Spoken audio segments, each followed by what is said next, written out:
यार आप वफाकी हुकूमत से डरते होंगे, मैं तो नहीं डरता। सही है ना, मैं तो सवाल पूछूंगा, मेरा हक है ये। यही तो प्रॉब्लम है हम कराची वालों में, आपस में लड़वाते रहते हैं और ख़ुद यक ज़ुबान के बात नहीं करते। तो यार अगर लाहौर, बहावल नगर और साहिवाल की मोटरवे बन सकती है ना, उसके पैसे मौजूद हैं, तो K4 के 40 अरब रुपए क्यों नहीं है? 100 अरब रुपए कराची के लिए क्यों नहीं है? आप ये गिला कर रहे हो कि मैं कराची का हक अदा कर रहा हूँ यार, वो मुझे फ़ख्र है इस बात पे। मैं वज़ीर आज़म से मिलता हूँ तब भी ये कहता हूँ, वफाकी वज़ीर से मिलता हूँ तब भी ये कहता हूँ, ये आपस में लड़वाना ख़त्म करें भाई। कहीं मुझे किसी और शहर के अंदर नज़र नहीं आता सियासी क़यादत लड़ रही होती है। PTI नून लीग के झगड़े ही झगड़े हैं, लेकिन लाहौर के मामले में आके सब इकट्ठे हो जाते हैं। ANP और PTI के झगड़े ही झगड़े हैं, पेशावर के केस में आके सब इकट्ठा हो जाते हैं। मुल्तान में पीपल्स पार्टी के, नून लीग के झगड़े ही झगड़े हैं, लेकिन मुल्तान के केस में आके सब इकट्ठा हो जाते हैं। कराची का मामला आता है तो जमात अलग है, MQM अलग है, पीपल्स पार्टी अलग है, PTI अलग है, सहाफ़ी अलग हैं। तो यार हम सबको वंस एंड फॉर ऑल यक ज़ुबान होकर बात करनी चाहिए। आपने मौसमियाती तब्दीली की बात की, मेरे भाई क्लाइमेट चेंज का जो फंड है वो कहाँ जाता है? चेक किया आपने कभी? किधर जाता है वो? वफाकी हुकूमत के पास क्लाइमेट चेंज डिवीज़न, हमारे पास थोड़ी आता, दे हमें। तो यार मैं गिला करूँगा और तब तक करता रहूँगा जब तक गिला पूरा नहीं होगा। माजी में लोगों ने गिला किए और फिर झंडा डंडा मिला और खामोश हो गए। पोर्ट कासिम तो वफाकी इदारा है, पोर्ट को वफाक कंट्रोल करती है। वो पोर्ट कासिम का सारा ट्रैफिक कहाँ जाता है? हमारी सड़कों पर आता है। तो हमने प्रपोज़ किया, वो जो मैंने स्कीमें भेजी है ना वज़ीर आज़म को, उसमें एक स्कीम ये भी है कि कायदाबाद से पोर्ट कासिम को कनेक्ट करने के लिए एक एक्सप्रेसवे होगा, ताकि शारे भुट्टो को कनेक्ट कर दिया जाए आपके पोर्ट से। 7.5 अरब रुपए की स्कीम है। तो शहबाज साहब अगर इसको मंजूर कर देते तो उसका फ़ायदा मुर्तज़ा वहाब की ज़ात को, शाहिद की ज़ात को तो नहीं होता, वो उन्हीं सनअतकारों को होता जो पाकिस्तान को ज़र मुबादला कमा के देते हैं, उन्हीं मज़दूरों को होता जो कि उस सड़क को इस्तेमाल करते हैं। लेकिन एज आई सेड, ना उन्होंने उसके लिए किया, लियारी एक्सप्रेसवे के लिए भी कुछ हो नहीं रहा। मैं ये ज़रूर सुनता हूँ वफाकी वज़ीर साहब कहते हैं कि कराची हैदराबाद बहुत पहले बन जानी चाहिए थी, हैदराबाद सक्कर बहुत पहले बन जानी चाहिए थी। तो चलें, नहीं बनी, आज बनवा दें। आज 15 जून है, आज से थैलियों पर पाबंदी कराची शहर में स्टार्ट हो गई है। जो कानून हमने पास कराया था, कल से इंशाअल्लाह हम कार्रवाई स्टार्ट करेंगे।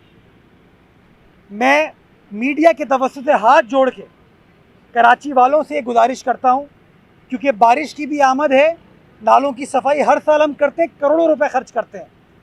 जब नालों की सफाई करते हैं, उन नालों से सिर्फ थैलियाँ निकलती हैं। अगर ये नाले चौक होते हैं तो उसका नुकसान कराची को तो होता है, लेकिन इनफरादी तौर पर आप सबको होता है। अगर सेवरेज की लाइन चौक होती है तो कराची को तो नुकसान होता है, लेकिन इनफरादी तौर पर आप तमाम लोगों को होता है। मैं लोगों से हाथ जोड़कर ये गुजारिश करता हूँ कि इस काविश में हमारा साथ दीजिए। मैंने पहला काम एम्प्रेस मार्केट के हवाले से ये स्टार्ट किया कि यहाँ पे सबसे बड़ा प्रॉब्लम था, चैलेंज था पार्किंग का, ट्रैफिक कंजेशन का।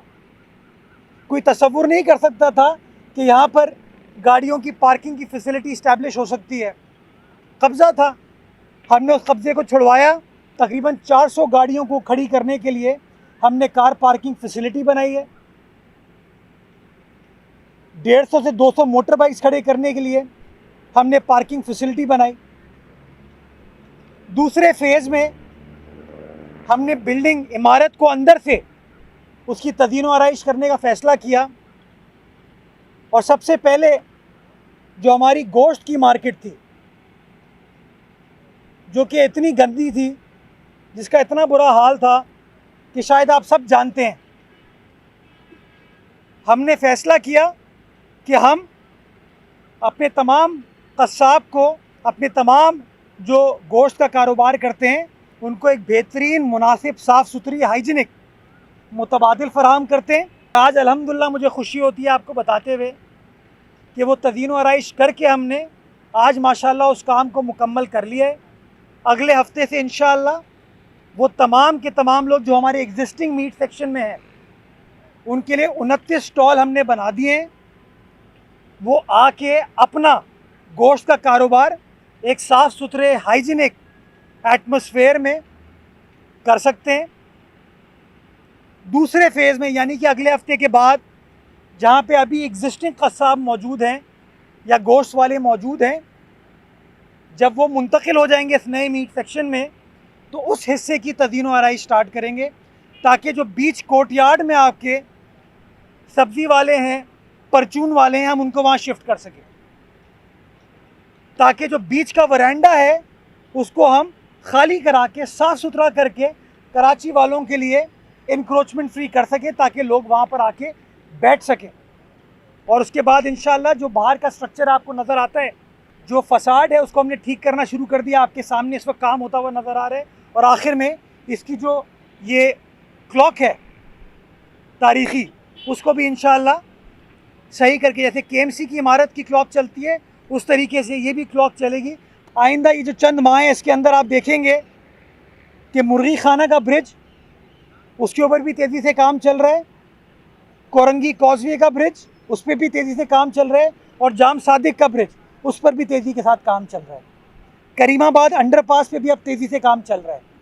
ये सारे काम इंशाअल्लाह इसी साल 2025 में मुकम्मल करके पब्लिक के लिए खोल दिए जाएंगे,